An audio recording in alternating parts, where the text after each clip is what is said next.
চাঁদপুরে নারী উদ্যোক্তা উন্নয়নের বর্তমান প্রেক্ষাপট ও করণীয় সম্পর্কে মুক্ত আলোচনা অনুষ্ঠিত হয়েছে।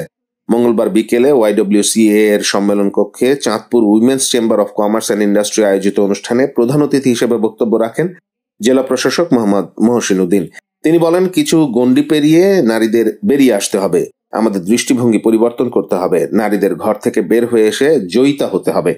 Women chamber of commerce and ইন্ডাস্ট্রির সভাপতি মনিরা আক্তারের সভাপতিত্বে বিশেষ অতিথি হিসেবে বক্তব্য রাখেন অতিরিক্ত পুলিশ সুপার মোহাম্মদ আব্দুল হান্নান রনি, মহিলা বিষয়ক অধিদপ্তরের উপপরিচালক নাসিমা আক্তার সহ অন্যান্য অতিথিরা।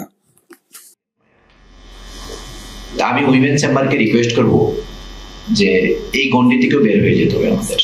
নারীদের ব্যবসা বাণিজ্য, পাট জাতীয় দ্রব্যাদি তৈরি করা, অনলাইনের খাবার দাবার তৈরি করা, জামা কাপড় তৈরি সেলাই করা, বিক্রয় করা, নকশিকাতা তৈরি করা, এইখান থেকে যদি আপনি বের না হন তাহলে আপনি আসলে আপনার মার্কেট ক্রিয়েট করতে পারবেন না।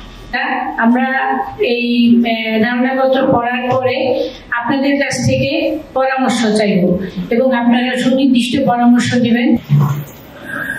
পদ্মা, মেঘনা, ডাকাতিয়া ও ধনাগদা নদী বেষ্টিত চাঁদপুর জেলা।